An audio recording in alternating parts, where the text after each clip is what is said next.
Welcome back, friends. Today we will discuss Chapter 5, Language. This presentation will cover the first two sections of the chapter to give us a broad understanding of language and how it impacts our everyday interactions and communication. However, the chapter does cover these four sections: the nature of language, the impact of language, gender influences on language, and also social media and language.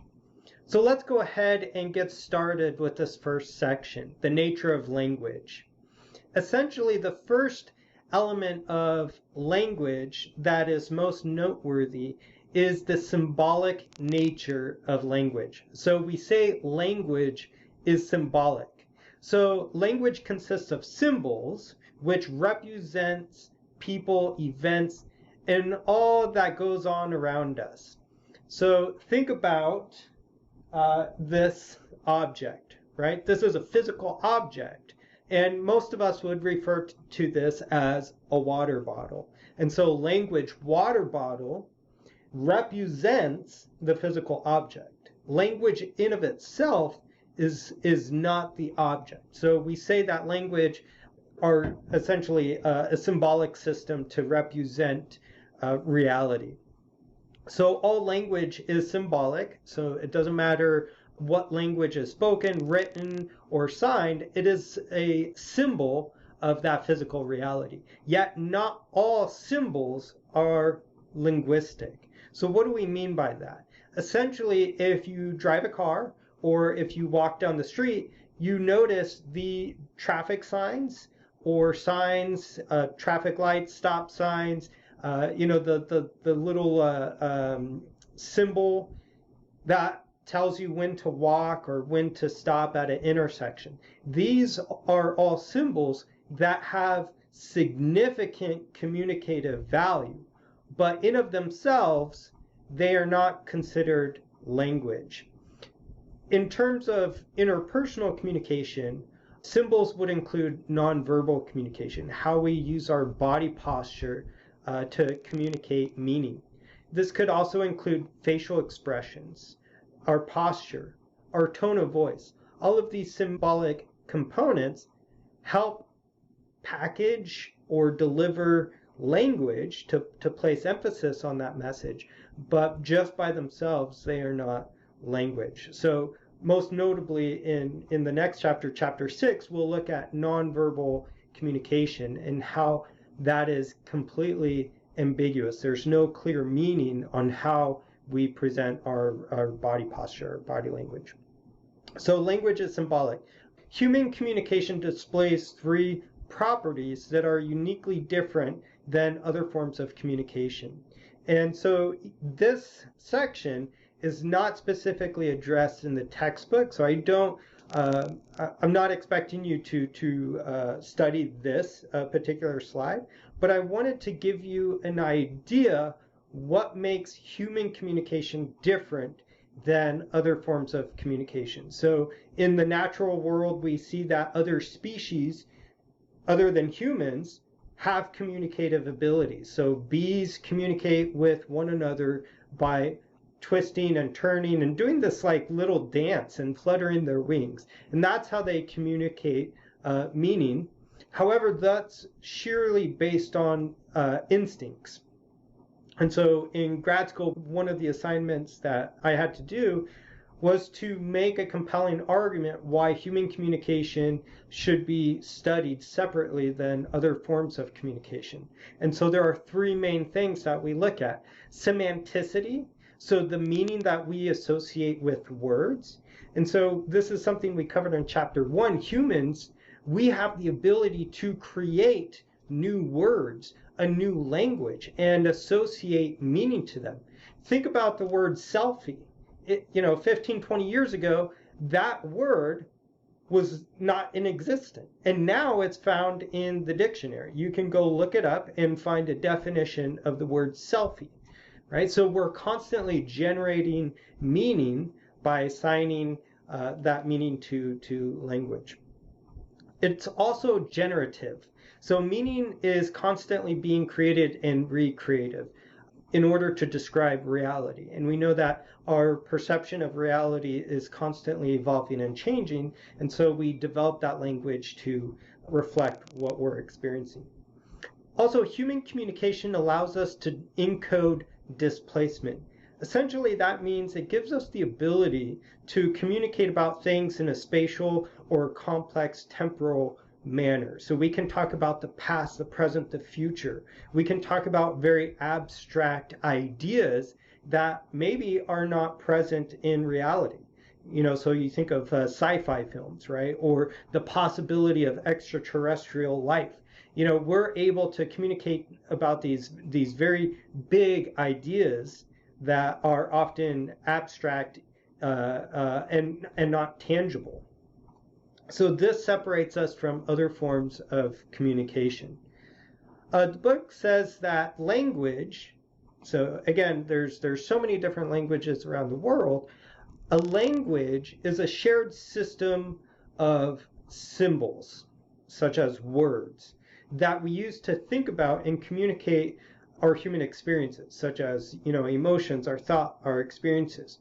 The book gives also an example of the word 5. And so if you see the written word 5, this is just a symbolic representation of that numerical number. So now that we understand a little bit about how language is just symbolic, and language can be abstract based on the meaning we associate with the words or the vocabulary or the definitions we use. The second key thing to recognize with language is that all language, to a certain extent, is governed by rules. And there are 4 predominant rules that we will cover. The first rule is phonological rules. These are essentially rules on how to pronounce words, how to combine words and different sounds in order to produce meaning. And so, for example, in Spanish, rolling the R's, that is a technique that I just physically cannot do. But again, there's rules associated with how certain letters or sounds should sound and should be pronounced. Syntactic rules are associated with grammar and structure, right? How to communicate about your reality in a structured way. And so this is a basic understanding of everyone who shares that symbolic system, is that there should be a structure in place so that we have this common denominator, so we can start looking at the grammar and structure and how that influences language.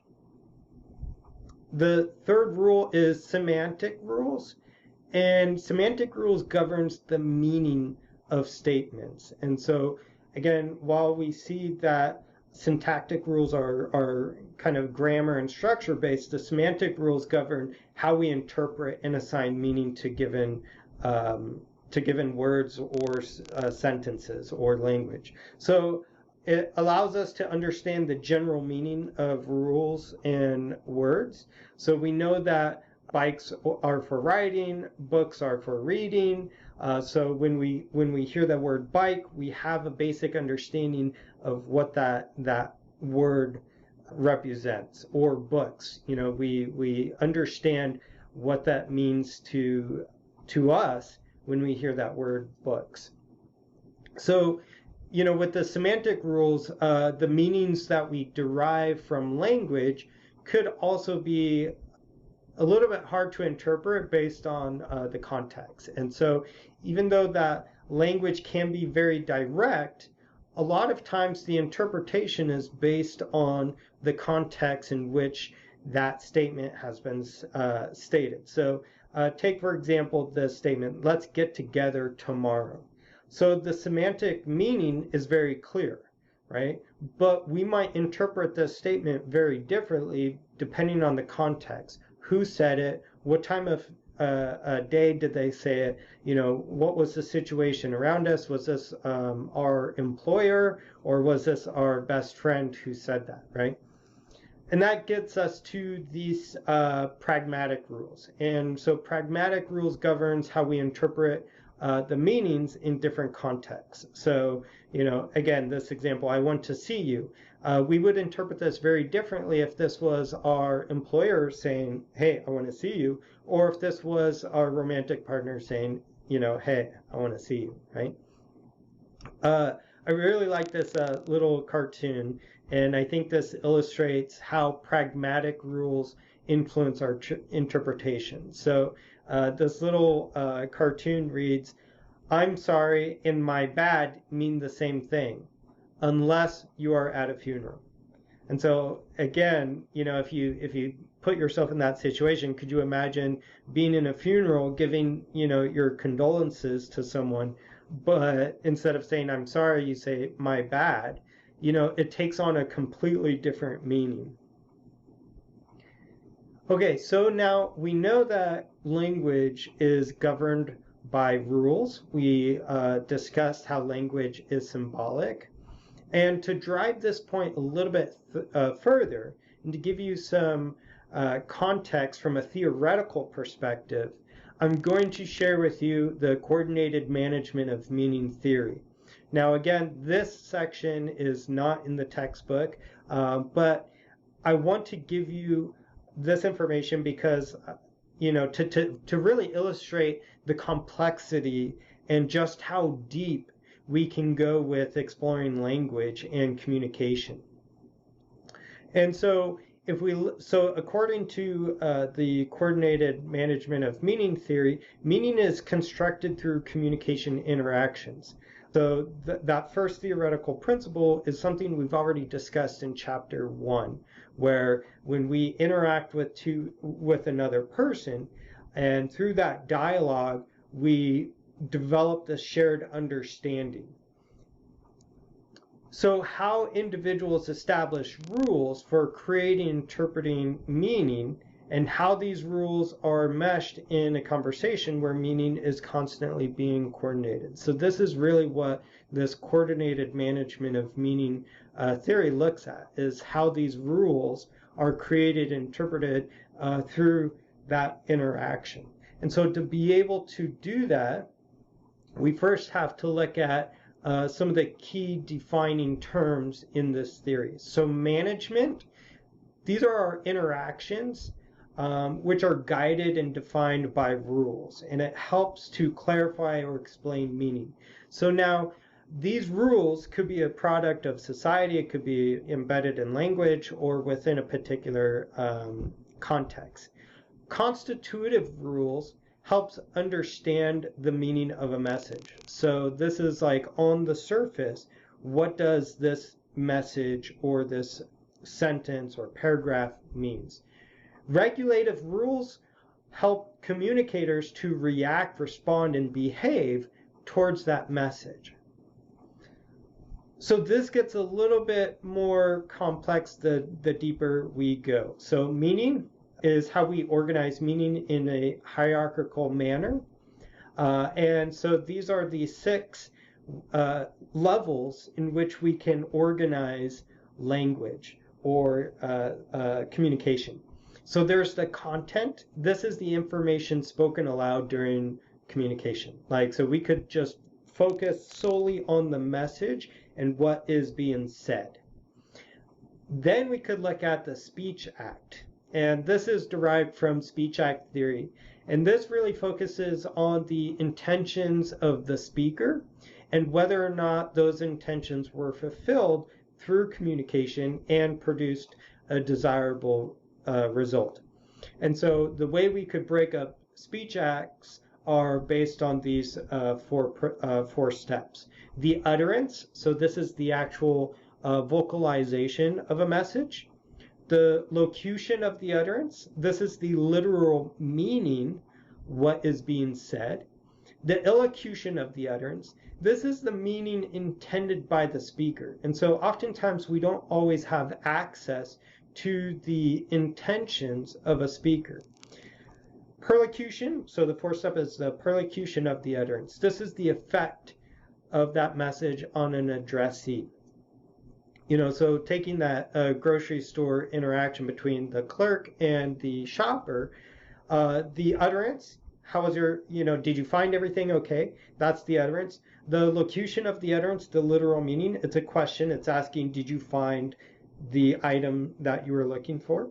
The elocution of the utterance, this is the meaning intended by the speaker. So the clerk asking that question, did you find everything? Maybe their intention wasn't so much to ask if you found that specific product, but maybe to get a sense of your overall shopping experience. And the perlocution of the utterance, this is the effect on the addressee. And so if the shopper doesn't respond or just grunts, then maybe it didn't have quite an effective, maybe that question wasn't effective, right, for various reasons. Or if they did respond, then of course we can assume that the speaker and the listener shares that same symbolic representation of language. So speech act is really fascinating. It gets really deep really quick. So again, the book doesn't talk about this, so I'm just giving you a broad understanding of again, what we could look at. We could look at the episodes. These are situations created by people in conversation. So they're kind of like an isolated conversation. So while speech acts could dig in deeper to what is said specifically, the episode is just the isolated interaction. So the example I use is shopper and the clerk, right? And that episode and all that happens during that interaction would be considered an episode. Or maybe a conflict, that would be an episode. And then we could look at the relationship. What type of relationship do these two people have? And so we see that people who have a closer relationship tend to have higher levels of meaning, where relational boundaries establish the attitudes and behaviors and how to respond. And so if we don't have that close relationship with someone, it's hard to sometimes interpret the meaning from what's being told to us, is because we don't have those shared reference points. For those of us who have maybe been in a long-term relationship, just the slightest behavior from your partner, you can automatically assume what they're thinking or what they're trying to communicate. My brother and sister-in-law, case in point. My brother is a low self-monitor, so he tends to be very blunt and just very honest and open. And sometimes that makes my sister-in-law really feel awkward. And so I've noticed that all she has to do is just glance at him, and he already knows how to interpret that. And so then he'll change the subject, or he'll be more mindful of what he's saying, right? So we see that because they've had such a long shared history, they've been able to develop those boundaries and those attitudes and behaviors. We could also look at life scripts. These are clusters of past and present episodes which influence our interaction patterns. And then we could also look at the very deep level of cultural patterns and how cultural patterns in communication governs the normative behavior in a given episode or speech act or some sort of communication interaction. So this is the coordinated management of meaning theory, and this is applicable in all sorts of different areas, most notably international diplomacy. So how do we, engage in dialogue with other diplomats from different countries who might be interpreting and communicating about their reality or their experiences differently than how we are communicating? And so this is very useful in how we can tailor or understand maybe another culture in terms of, how to interpret the language, the speech acts, how episodes, relationship, life scripts, and cultural patterns influence the meaning that they're trying to establish and the communication. Okay. So language is symbolic. It's completely arbitrary. There's no specified value with language, it really derives from socially agreed meanings associated with words. And so it's always fun to look up Urban Dictionary, and look at different words, often, really vulgar words, but the meaning, the socially agreed meaning associated with the words. Think of today, with social media, like the word Karen, which symbolizes this, really obnoxious person, right? So that has been socially agreed upon through the internet that, if you say, oh, here comes a Karen, you're not referring to a person specifically called Karen, but you're referring to kind of their attitude and their behavior. There is only an arbitrary connection between words and what they actually mean. So another way we could look at this, the arbitrary nature of language, is by looking at this denotative and connotative levels of language. And so the denotative level is the literal meaning of a word or phrase. So you look up every word in the dictionary, you get the denotative meaning. So oftentimes, if you've ever sat on a jury before, you could only interpret the law based on this denotative meaning. And that is the literal meaning of the words or phrases. So the denotative meaning is really important in specific contexts. Now, if we dig a little bit deeper, we could get to this connotative meaning. This is kind of that secondary underlining meaning or the implied meaning. So in undergrad at Cal State San Bernardino, I wrote a paper. It was a critical rhetorical analysis on the word or the acronym YOLO. And so that was a big thing when I was an undergrad student, was this YOLO.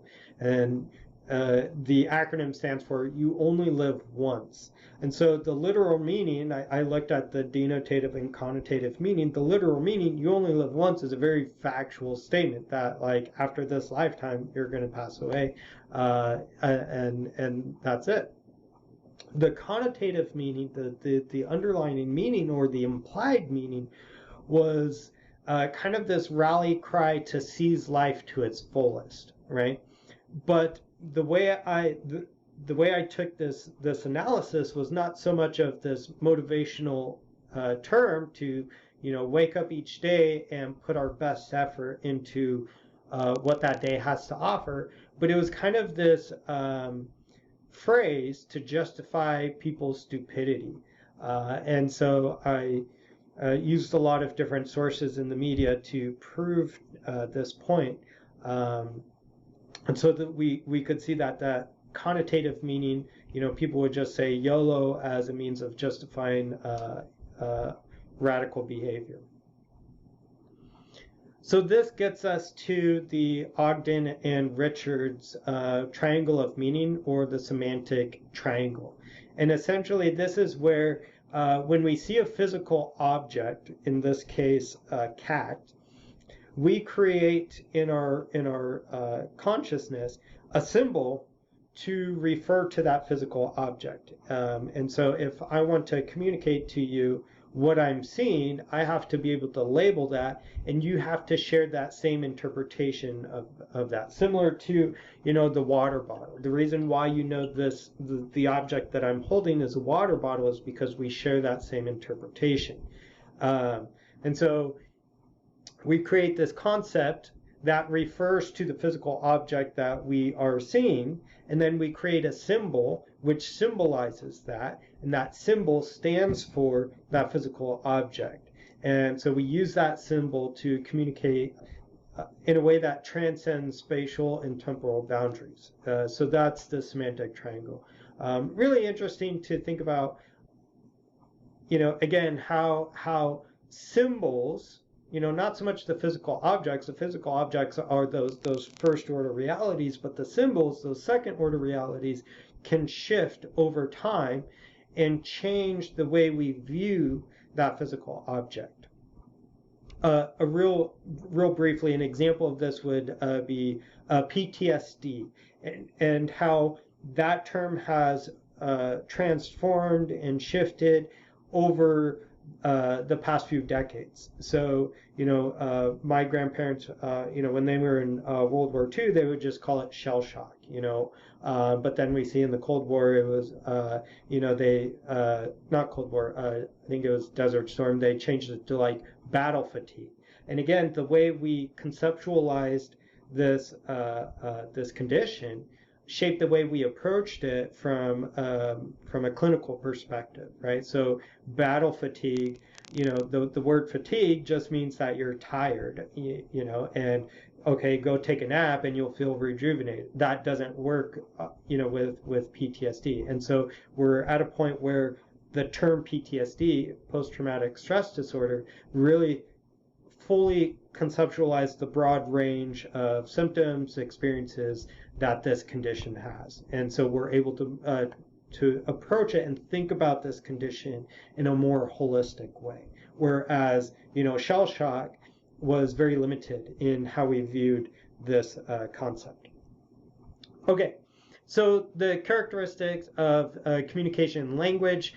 This is not in the textbook, again, and I pulled this from a different class that I teach, but I wanted to share with you, again, just how language and what we mean, no matter how specific we are in our language, and the amount of time we take to ensure that we're operating from the same definition. Just the fact that you and I are different people and we have different experiences and we have different thoughts, we're completely unique. There is inherently going to be a gap between the intent of a message, so what I'm in, the way I intended to deliver this presentation, and also the interpretation from your end. There's always going to be this incongruency between the two. And so I think this really points to a very critical point of communication, and being able to use our communication in a very concise and clear way so that we ensure the interpretation is going to be accurate. But I would argue that no matter how clear we are in our communication, no matter how thorough we are in our discussions or, packaging our message, there will always be that disconnect. And that's simply based on our differences between humans. So communication is interpretive. Language is interpretive. I could be saying something and you might interpret it differently than how I intended for you to interpret. And so this points to this common phrase we say in communication studies, that you cannot not communicate.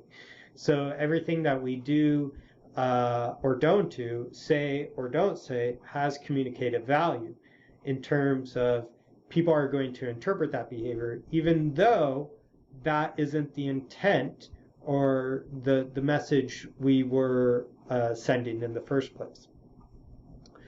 And so, for language, there should be these three outcomes. So understanding, this is making sure that we share similar interpretations about a message. And so in everyday conversation, if someone says something that you don't fully understand, I've learned that it is perfectly acceptable to say, excuse me, can you explain that? Or I don't understand this, or what did you mean by that?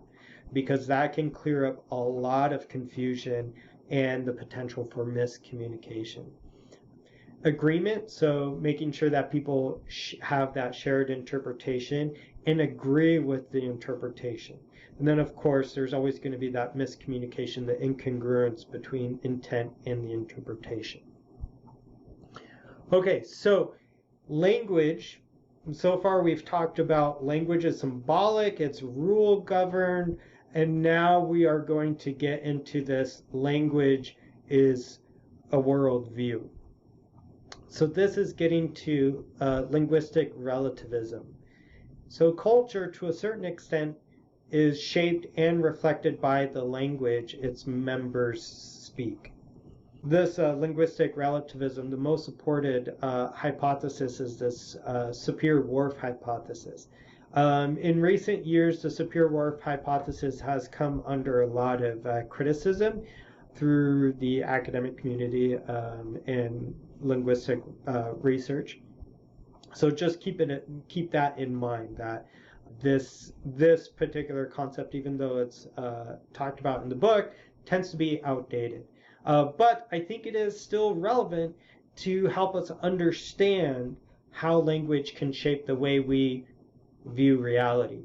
And so the Sapir-Whorf hypothesis is an example how linguistic relativism, which states that how we look at the world is largely determined by our thought process, and our thought process is determined by the language, and our language places limits on the thought process. And so if we have a very limited vocabulary, we can only think about things from that vocabulary assortment. Again, think of PTSD versus shell shock, and how the vocabulary shapes the way we think about this concept. This TED Talk is a linguistic down in San Diego. She did some fascinating research. One of the examples she shares in this TED Talk is a tribe in Australia.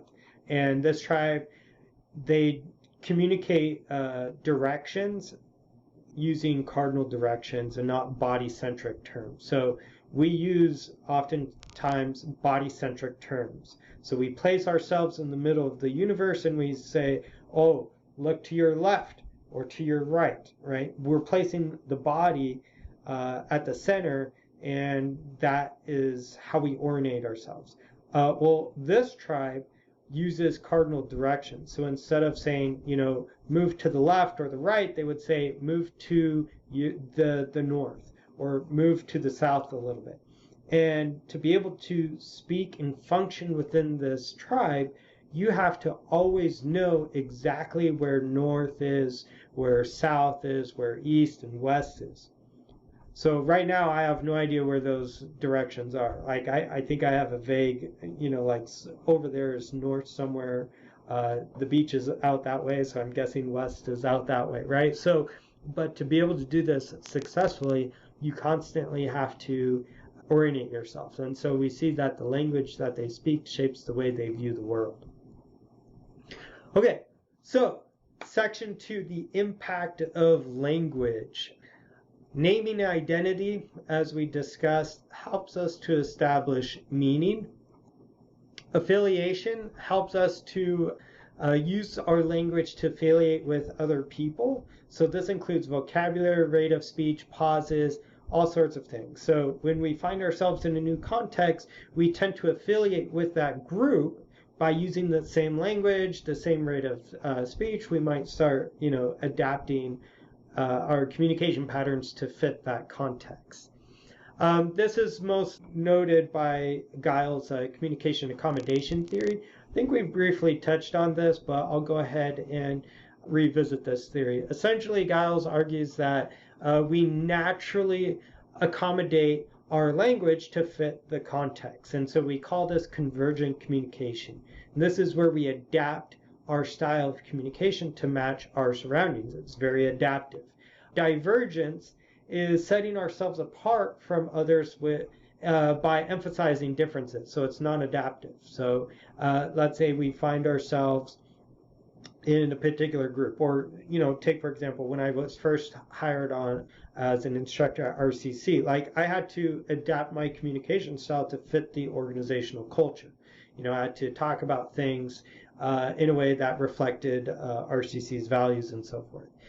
Divergence is setting ourselves apart from others by emphasizing the differences, so maybe not adapting to that behavior, right? Okay, so language can add or detract from speakers' power. So powerless language includes hedges, hesitations, polite forms, tag questions, and disclaimers. So again, this is pointing to the way we use language can influence people's perceived power. And so, with this powerless language, these make a person appear less authoritative, or even less confident. Politeness, even though that's a very socially desirable thing, to be polite and not to be rude, indirectly, this could be perceived as a lack of confidence.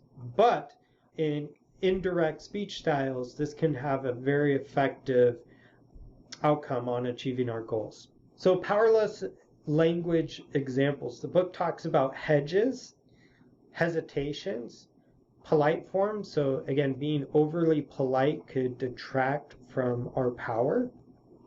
Tag questions, disclaimers, all of these are examples of powerless language. The book also talks about sexism and racism and how sexist language includes words or phrases that unnecessarily differentiate between men and women in language or excludes or trivialize or diminishes either sex. So think about male nurse. So this video was a compilation of various clips that, the way male nurses, and think of how just we have to, use those labels of male or female nurse. So anyways, this video clip has a compilation of various representations in entertainment and how male nurses are portrayed. So it's like a doctor, who cares, if it's a male or a female doctor? Or, think about terms that we have changed over the generations, such as policeman or fireman or mailman or milkman, right? Or businessman, so now we're using all-inclusive language that doesn't, differentiate between the genders, because anyone can hold that position. Racist language includes words or phrases that depicts one racial group as superior or others as inferior.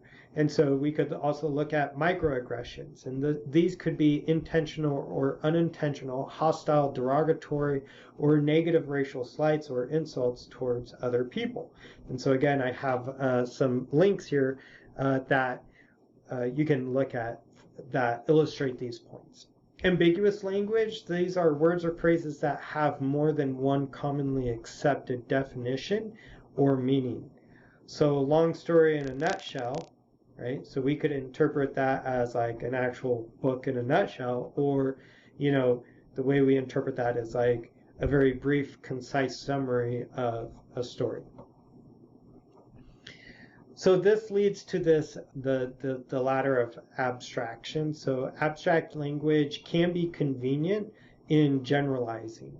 So very high abstract language is categorized by vagueness or strategic ambiguity. And so sometimes we see this strategic ambiguity take place in public relations, where they're being ambiguous, so they're being unclear for a strategic purpose. So oftentimes in crisis communication, public relations often have to do damage control after a crisis. And so without, maybe accepting guilt or responsibility, a spokesperson might use this, strategic ambiguity. Low abstraction, this is where language is very specific and clear. Euphemisms are a type of language that operates as a substitute for other words that are considered too harsh or blunt. And so, you see this in media. So instead of saying, oh, buy this used car, it's certified pre-owned. It sounds better. So euphemisms. Or, take, for example, I'll never date you. That's very harsh to say to someone. So instead, we try to package the truth using euphemism. So maybe I'm not looking for anything serious right now, right? Or you're really just a good friend. So that's a way to, it's like a substitution for those harsh or blunt language. Static evaluations, essentially generalizations that tend to stick, are unchanging even if they're incorrect. The official term for this in like the academic research are these absolute attributions. So you're always late, you never call. Those are like static evaluations that are often incorrect, but they don't change. Okay, so language and responsibility. The book talks about it statements and how it contributes to a lack of ownership of our communication, such as it bothers me when you're late, or it's nice to see you, it's a boring class. It's it, right? We're kind of taking this third person perspective. But statements counsels preceding statements, right? So but statements can save face, but whatever you said before that but cancels out. I language versus you language. So you language tends to be evaluative language that expresses judgment. So in the context of interpersonal communication, one of my areas of interest with communication tends to be conflict and conflict management communication. So specifically in interpersonal communication. So we see this take place a lot when couples are often using the you language. You never do this, you never pick up the laundry, you never do that, right? And if you've ever been on the receiving end of you language, you feel attacked, evaluated, judged. And so I language is a better way of approaching conflict that can actually have better results because it doesn't stimulate defensiveness in the other partner. So I statements, right? And so this example is a more effective way to offer a complaint. So let's say, yeah, your partner isn't folding the laundry or doing the dishes as they promised. You could use an I statement to communicate your complaint without stimulating defensiveness in your partner. And so essentially, an I statement has three steps. The description of the person's behavior. So this is similar to the perception check-in process we looked at in chapter 4, but the other person's behavior, how that behavior makes you feel, and the consequences of the other person's behavior on you. And so you want to share those three things, but using I language. So when you're talking about the other person's behavior, you could say, I've noticed or I see. So here are some examples. I get embarrassed, right? That's sharing feelings, right? When you talk about my bad grades in front of our friends. So you're clearly identifying the other person's behavior, talking about your bad grades, right? So you're sharing, I get embarrassed when you talk about my bad grades. And then the consequences. I'm afraid our friends will think I'm stupid, right? You're sharing the consequences the other person's behavior has on you. Take, for example, the second example. I haven't been very affectionate, so that has been a consequence, because you've hardly spent any time with me these past few weeks. So that's the behavior you observed in the other person. They haven't been spending enough time with you. I'm confused about how you feel about our situation, right? And so then you're communicating those feelings. So, the way you approach this, communicating your feelings, the behavior, and the consequences doesn't necessarily need to happen in order, just as long as we use those I statements and take responsibility of our feelings and the consequences of the other person's behavior. And so this is a really good way to communicate complaints or issues within a relationship that will help decrease the possibility for stimulating defensiveness in the other person. We language could signal inclusion between a speaker and a receiver, but it can speak improperly for others.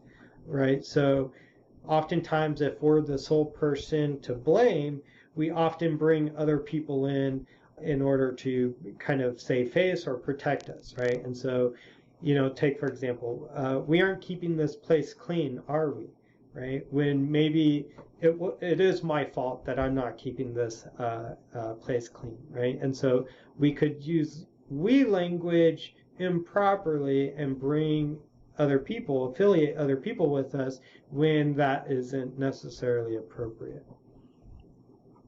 So really briefly, in this chapter, we covered the nature of language. We looked at how language is symbolic, the rules. Language can be arbitrary and subjective. We looked at how language can influence our worldview through linguistic relativism, specifically Sapir-Whorf hypothesis.